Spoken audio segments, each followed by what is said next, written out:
Hello guys, welcome to Amiga Gens. Today we will cover very important topic section 299, that is culpable homicide. Okay. If you are new to channel, guys, do subscribe the channel. Like the video if you really like it. Okay. In this video there is something new. So watch till the end.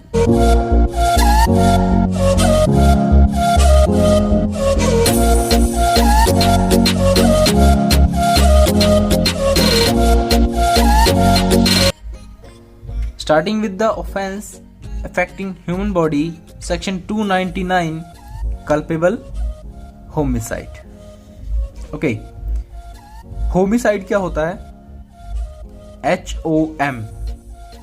Okay, home means human being, side means killing. So killing of human being by another human being is homicide. एक व्यक्ति की हत्या कर देना दूसरे व्यक्ति के द्वारा होमिसाइड कहलाता है. ठीक है. अब ये जो हत्या है ये लॉफुल भी हो सकती है और अनलॉफुल भी हो सकती है. अब ये जो अनलॉफुल है ये लॉफुल है, इसे डिसाइड तो देखो केस टू केस और कोर्ट करते हैं. बाकी अगर ये लॉफुल है तो ये कैसे है? सपोज एक एग्जांपल देता हूं. हमारे एक ऑनरेबल जस्टिस हैं सुप्रीम कोर्ट के, उन्होंने किसी केस में किसी कन्विक्टेड पर्सन को डेथ सेंटेंस दे दी, फांसी की सजा दे दी. ओके, अब उसको फांसी की सजा हो गई, फांसी हो गई, उसकी मृत्यु हो गई. ये जो मृत्यु हुई है ये भी तो एक ह्यूमन बीइंग ने दूसरे ह्यूमन बीइंग की है. बट ये जो डेथ हुई है ये अकॉर्डिंग टू लॉ हुई है, इसलिए ये लॉफुल किलिंग है और ये लॉफुल होमिसाइड है. ओके. जो अनलॉफुल होमिसाइड है वो हम डिस्कस करेंगे, जैसे कि murder, culpable homicide not amounting to murder. देखो मर्डर में क्या होता है कि एक व्यक्ति दूसरे व्यक्ति को मार देता है इंटेंशन के साथ. ठीक है. दूसरे में क्या होता है? Culpable homicide not amounting to murder. मैं उसको मारना तो नहीं चाहता था साहब, पर क्या करूं, मर गया मुझसे. ठीक है. कॉजिंग डेथ बाय नेग्लिजेंस, जहां पे उसकी ड्यूटी थी टू टेक केयर लेकिन वो नहीं करता, नेग्लिजेंट बिहेव करता है. ठीक है. केयरलेस होता है वहां पे और उसके कारण किसी की मृत्यु हो जाती है तब, या फिर सुसाइड. ओके, आत्महत्या.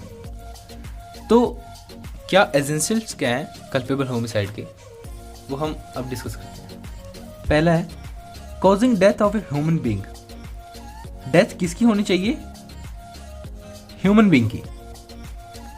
दूसरा, किसी एक्ट के द्वारा डेथ होनी चाहिए.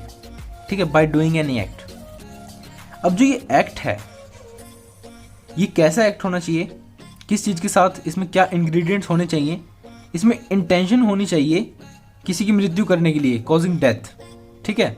या फिर कॉजिंग सच बॉडीली इंजुरी, कोई ऐसी चोट उसके शरीर पर दे देना जिससे कि लाइकली, जिससे क्या हो, उसकी मृत्यु हो जाए. कोई ऐसी चोट मार देना जिससे कि उसकी मृत्यु हो जाए is such bodily injury as it likely to cause death. या फिर इस नॉलेज के साथ ऐसा काम करना जिससे उसकी डेथ हो जाए, कॉज डेथ. नॉलेज थी वहां पे प्रॉपर. ठीक है. और फिर उसकी डेथ हो जाती है आगे. इनको भी डिटेल में एक्सप्लेन करते हैं. गाइस, इस वीडियो में हम हमारे पढ़ाने का जो तरीका है उसमें कुछ मॉडिफिकेशंस कर रहे हैं.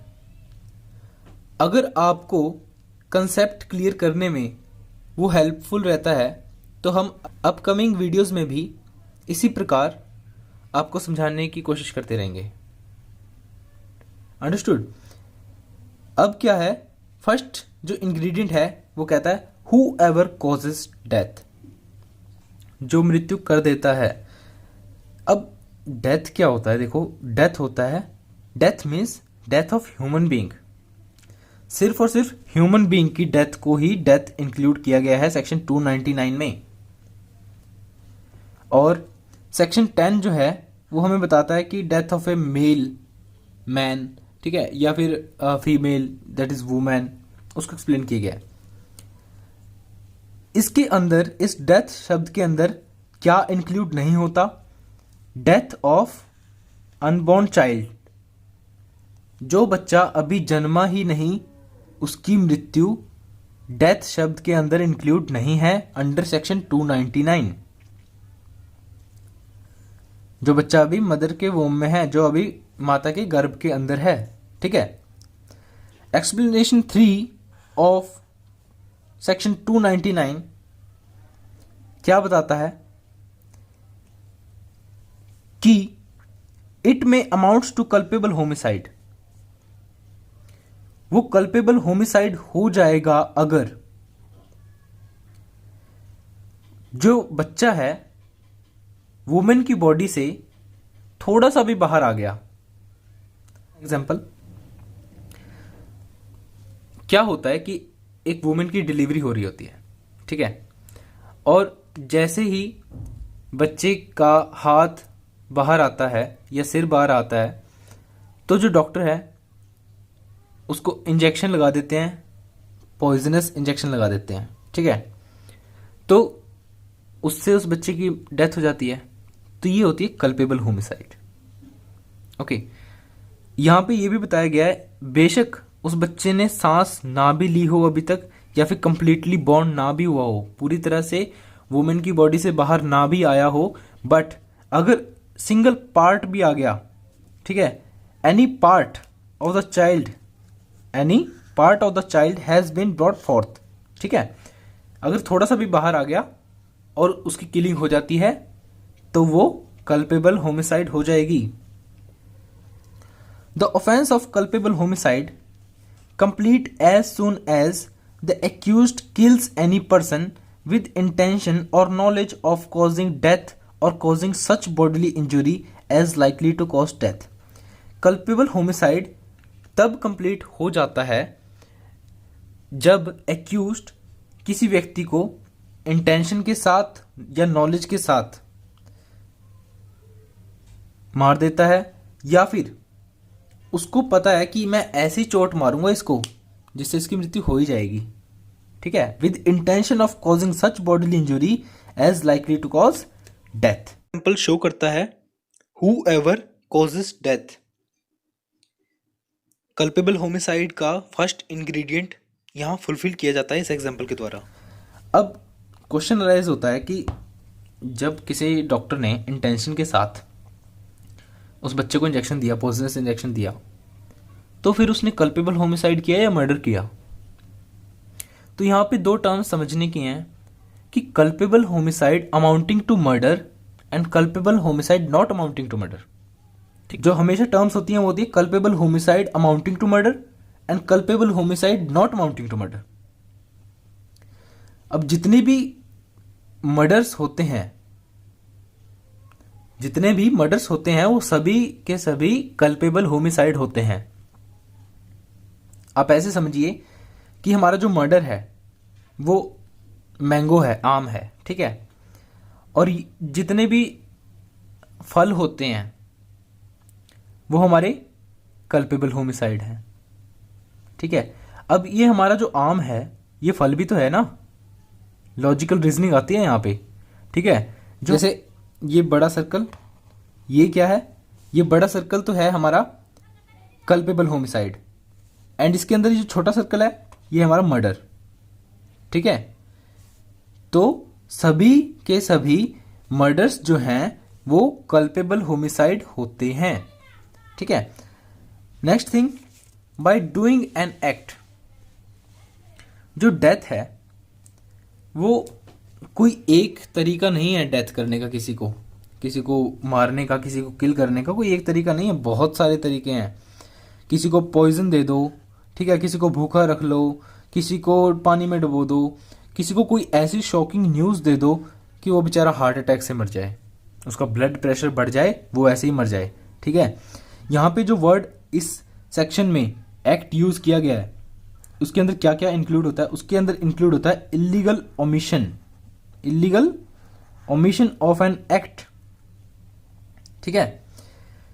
Omission is illegal if it to be an offence और breach of any direction of law.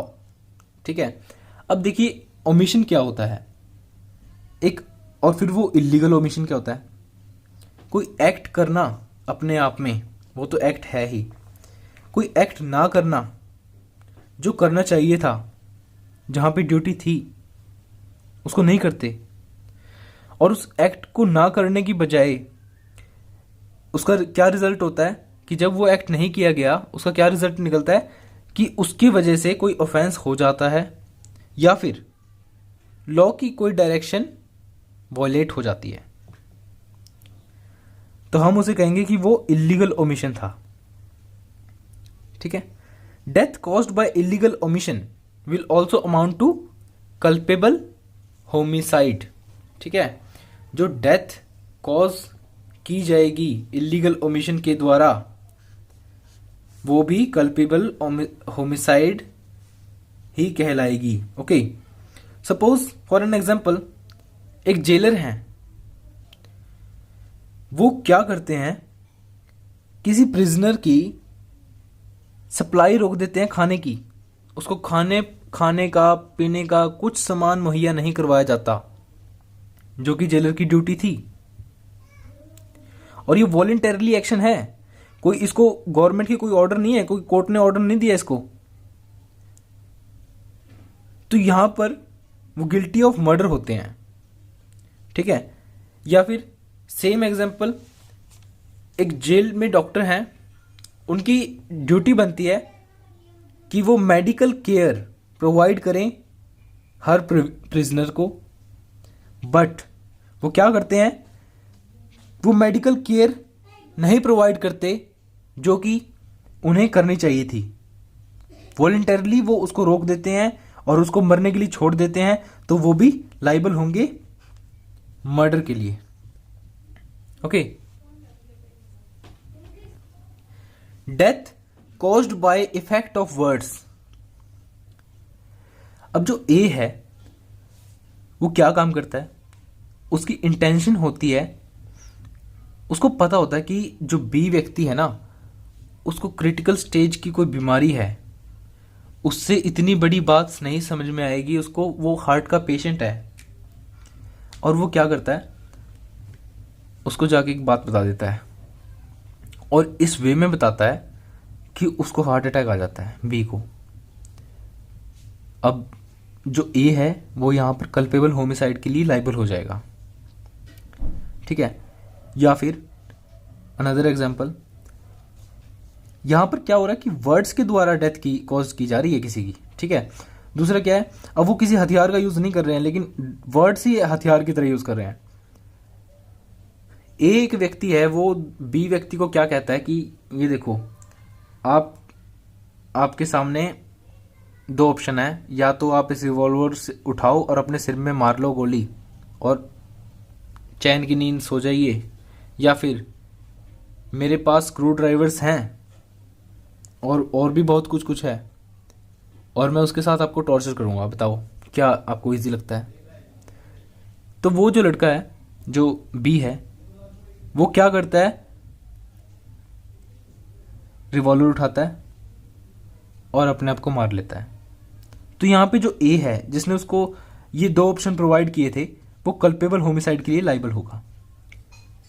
इसको और अच्छी तरह समझने के लिए इस एग्जांपल को देखिए। इस केस में जो एक्यूज्ड है वो ऑफर कर रहा है बुलेट्स टू द विक्टिम कि आप इन्हें या तो सोडे के साथ लीजिए, विस्की के साथ लीजिए, या पानी के साथ लीजिए, या फिर आपके पास ऑप्शन है कि आप ये बंदूक रखी डायरेक्ट अपने सिर में गोली मार लीजिए। अब कोई एक्यूज ऐसे इंस्टिगेट करता है और जो विक्टिम है वो खुद को गोली मार लेता है, तो एक्यूज्ड कल्पेबल होमिसाइड के लिए चार्ज होगा। Okay, intention to cause death. अब जो इंटेंशन टू कॉज डेथ है ये अपने आप में क्लियर करता है हमें वर्ड कि उसका इंटेंशन है वहां पर। When any act is done with intention to cause death of a person, जब कोई एक्ट इस इंटेंशन के साथ किया जाता है कि उसको मारना ही है। Intention of causing death is not the intention of causing the death of a particular person. इस सेक्शन में जो इंटेंशन टू कॉज डेथ लिखा हुआ है, इसका मतलब ये नहीं है कि किसी पर्टिकुलर व्यक्ति की मृत्यु करने के लिए ही जा रहा है इंटेंशन के साथ। बस उसकी इंटेंशन डेथ की होनी चाहिए, मरे चाहे कोई भी। A person can be guilty of culpable homicide of a person whose death he did not intend. अब सपोज कि मैं मार्केट में जाता हूं, मेरे पास एक रिवॉल्वर है फुली लोडेड, ठीक है, मैं चला देता हूं गोली, इस और की तरफ लगाया था लेकिन लग गया किसी और की तरफ, तो वो क्या होगा, कल्पेबल होमिसाइड के लिए लाइबल हो जाएगा। ओके, अब एग्जाम्पल है एक, ए जो है उसकी इंटेंशन थी कि मैं ना यहाँ पर खड्डा खोद देता हूँ एक बहुत बड़ा, और अगर कोई यहाँ से आएगा तो गिर के मर जाएगा, उसकी डेथ हो जाएगी, ठीक है। अब बी जो वहाँ से गुजर रहा था एक दिन, वो वहाँ पे उस खड्डे के अंदर गिर जाता है और मर जाता है। अब ए जो है वो कहता है कि मैंने तो इसके लिए तो कोई इंटेंशन ही नहीं थी कि भाई बी मरेगा, बी गिरेगा, लेकिन बेशक बी गिर गया, लेकिन ए ने जो एक्ट किया वो इंटेंशन और नॉलेज के साथ किया कि किसी की तो डेथ हो सकती है ना, कोई तो मर ही सकता है ना, तो वो कल्पेबल होमिसाइड के लिए लाइबल हो जाता है। अब जैसे deliberately firing by loaded gun shows that intention.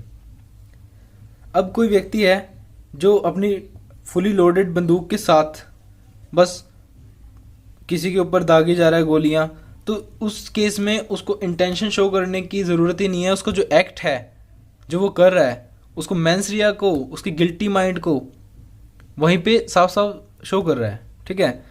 Now the next thing is intention to cause such bodily injury as likely, the main word here to notice is likely, okay, to cause death. मतलब अब ऐसा intention कि मैं उसको ऐसी चोट मार दूंगा जिससे कि उसकी डेथ हो जाएगी। The intention of offender may not be to cause death.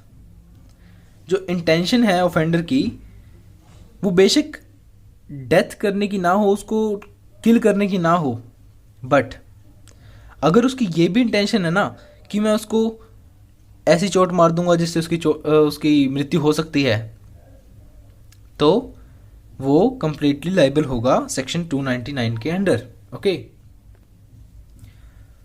जो दोनों एक्सप्रेशन है यहाँ पर, intention of causing death and intention of causing such bodily injury, ठीक है, as to likely to cause death, इन दोनों में डिफरेंस है सिर्फ इतना कि क्रिमिनलिटी डिग्री जो है इनकी उसमें फ़र्क है। जो इंटेंशन ऑफ कॉजिंग डेथ है उसकी डिग्री ज़्यादा है, और जो such bodily injury as likely to cause death है इसकी जो डिग्री है वो कम है, ठीक है। बट इनका जो ऑब्जेक्ट है दोनों का वो सेम है, इसलिए जो सेक्शन है वो कोई डिस्टिंक्शन नहीं करता पनिशमेंट देते वक्त, ठीक है, दोनों को ऑन द सेम फुटिंग लेता है। Such bodily injury which turn to cause death of the person, ऐसी बॉडीली इंजरी जो उसको मृत्यु में बदल देती है। फॉर एन एग्जाम्पल, समझिए इस बात को कि एक व्यक्ति है जो हॉस्पिटलाइज था, उसका सिर का ऑपरेशन हुआ, वो आया, उसके पड़ोस में एक लड़का था जिससे उसकी कुछ अनबन हुई, ठीक है। अब इस डिस्प्यूट के रिगार्डिंग, इस क्वारल के रिगार्डिंग, उसने जो लड़का था उस लड़के ने एक बैट से उस आदमी के सिर पर वार किया, तो उसका जो सिर था उससे बहुत ज्यादा ब्लीडिंग होती है और उसकी डेथ हो जाती है वहीं पे। तो ये ऐसी बॉडीली इंजरी है which turns to cause death of the person. जिस बॉडीली फोर्स से उस लड़के ने बैट मारा था, अगर नॉर्मल व्यक्ति को लगता, हेल्दी पर्सन को लगता, तो उससे उसकी डेथ नहीं होती, बट यहां पर एक्सेप्शन केस था कि उसका सिर का ऑपरेशन हुआ था और उसने उसको फिर भी मारा, तो यहाँ पर जो है वहाँ कल्पेबल होमिसाइड के लिए लाइबल हो जाता है। Such bodily injury which turns to cause death of the person means कि ऐसी बॉडीली इंजुरी जिसके लगने के पश्चात उस व्यक्ति की डेथ हो जाती है, ओके, या हो सकती है। अब ये जो डेथ है वो इंटेंडेंट तो नहीं थी, वो इंटेंशन के साथ तो नहीं थी, लेकिन जो बॉडीली इंजुरी उसको दी गई है वो इंटेंशन के साथ थी, और ये सफिशिएंट है इस सेक्शन के अंदर फॉल करने के लिए, इस सेक्शन के अंदर पनिशमेंट लेने के लिए इतना सब कुछ बहुत है। Okay, so considering the next point with knowledge that he is likely by such act to cause death. देखिए इसको कैसे समझते हैं हम। इसमें क्या होता है, एक केस आता है पहले, Vineet Kumar Chauhan versus state of UP. Accused और विक्टिम के बीच दोनों नेबर्स होते हैं। पहले तो ये बात समझिए, एक्यूज और जो विक्टिम है, जिसको चोट लगती है, जिसकी डेथ होती है, या फिर जो मारता है, ठीक है, जो आरोपी है, या दोनों नेबर्स होते हैं, पड़ोसी होते हैं। उनको किसी बात पे लेकर झगड़ा होता है, डिस्प्यूट होता है। जो एक्यूज होता है वो भागकर अपने पापा के पास जाता है और वहाँ से रिवॉल्वर ले लेता है उसके पापा की, ठीक है, उसके फादर की रिवॉल्वर वो ले लेता है और फायर करता है इनडिस्क्रिमिनेटली विक्टिम के घर के ऊपर।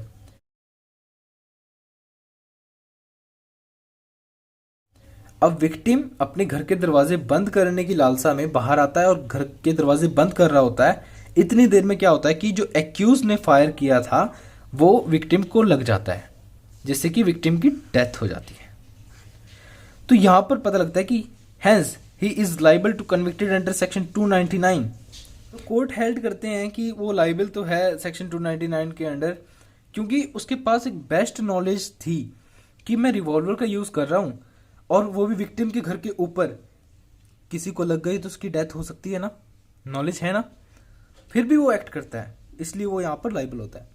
तो नॉलेज जो है ये एक बड़ा पावरफुल वर्ड है, ठीक है, जो प्रोबेबिलिटी को तो बिल्कुल खत्म ही कर देता है और सर्टेनिटी को ले आता है, ठीक है।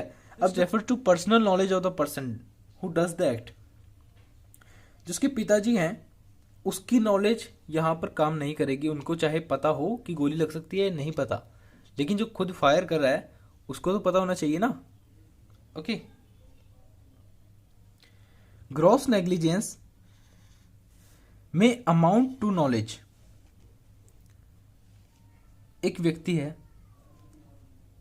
नेग्लिजेंटली, केयरलेसली कोई काम करता है, जबकि उस काम को ड्यू केयर के साथ करना चाहिए था, प्रिकॉशंस के साथ करना चाहिए था, लेकिन नहीं करता, तो यह माना जाता है कि उसको नॉलेज थी कि क्या क्या कॉन्सिक्वेंसेस हो सकते हैं इस एक्ट से। सपोज एक फैक्ट्री में एक बहुत बड़ी मशीन का इंस्टॉलेशन हो रहा है। अब वहां पर ड्यू केयर होनी चाहिए, प्रॉपर प्रिकॉशंस लेने चाहिए, है ना, लेकिन वो नहीं लेते हैं, और क्या होता है कि वहां पर कोई नेग्लिजेंट वर्क के कारण वहां पर कोई एक्सीडेंट हो जाता है। तो उस एक्सीडेंट के लिए जो पर्सन रिस्पॉन्सिबल है वो अज्यूम्ड किया जाएगा कि उसके पास नॉलेज थी, उसको पता था कि अगर मैंने ये प्रिकॉशंस नहीं लिए और ऐसा कुछ एक्ट हो जाता है तो उसको पता था कि इसके क्या क्या कॉन्सिक्वेंसेस हो सकते हैं, किसको कितना नुकसान हो सकता है, बट वो फिर भी प्रिकॉशंस नहीं लेता। तो उसके पास नॉलेज थी और फिर भी वो कोई काम नहीं करता। जैसे कि in the case of Tulsa, a young widow of 20 कुछ टाइम स्पेंड करना चाहती है अपने लवर के साथ, और ऑब्वियस है कि वो विलिंग नहीं थी अपने पेरेंट्स को बताने के लिए। तो उसने इस संदर्भ में क्या किया, उसने इंटॉक्सिकेट किया अपने पेरेंट्स को धतूरा के सीड्स उनके खाने में मिलाकर, जिससे कि क्या हुआ कि उनकी तबीयत बहुत ज़्यादा खराब हो गई। उनको उसी वक्त हॉस्पिटलाइज किया गया और जब मेडिकल जांच में पता लगा कि उन्होंने धतूरा के सीड्स लिए हैं तो उस लड़की को कन्विक्ट किया गया under section 307 that is attempt to murder. Okay, अब यहाँ पे उसकी ग्रॉस नेग्लिजेंस थी, जो कि उसकी नॉलेज तो थी। अब उसको पता था कि धतूरा के सीड्स में मिला रही हूँ, इससे मेरे माँ बाप की तबीयत बहुत ज़्यादा ख़राब हो सकती है, इनकी डेथ भी हो सकती है। बट फिर भी केयरलेसली अपने एक मोटिव को फुलफिल करने के लिए उसने अपने पेरेंट्स के खाने में धतूरा के सीड्स मिला दिए। ठीक है, तो next thing is death caused without intention. ये जितने हमने बातें की थी अभी तक, इसमें नॉलेज थी, इंटेंशन थी। अब ऐसी डेथ जिसमें इंटेंशन ही ना हो। The offence of culpable homicide presupposes an intention और नॉलेज।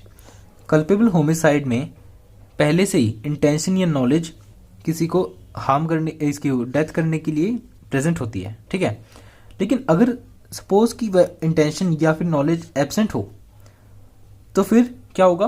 तो फिर वो ऑफेंस ग्रीवियस हर्ट या सिंपल हर्ट में चेंज हो जाएगा। ठीक है, फॉर एन एग्जाम्पल,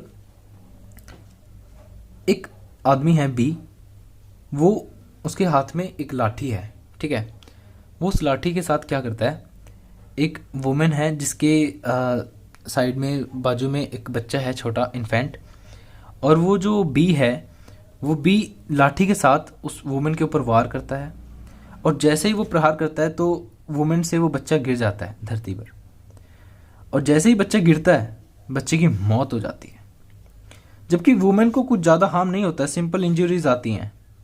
तो जो यहाँ पे बी है वो लाइबल होगा causing for simple hurt. Simple hurt के लिए तो लाइबल होगा वुमेन के लिए, क्योंकि उसने वुमेन को सिंपल हर्ट किया, but also liable under section 304A of IPC negligent and rash, इसके लिए कि भाई उसके कारण उस छोटे से बच्चे की डेथ हो जाती है। ओके, इस वीडियो में हमने कल्पेबल होमिसाइड को डिस्कस किया है। जुड़े रहिए चैनल के साथ, आपको मर्डर टॉपिक, इसकी आगे के सेक्शंस जितने भी हैं सभी हम यहां पर कवर करेंगे। एक पर्टिकुलर वीडियो जो हमें यह बताएगी कि डिफरेंस क्या है कल्पेबल होमिसाइड में और मर्डर में, वो भी हम जल्द लेके आएंगे। गाइस, एक फेवर करें, अगर आपको आज का वे ऑफ टीचिंग अच्छा लगे, कुछ कंसेप्ट क्लियर हो, तो डू कमेंट्स, उसके बारे में ज़रूर बताएं कि आपको अच्छा लगा, ताकि हम नेक्स्ट वीडियो में भी इस पार्ट को कंसिडर करें। Thank you so much.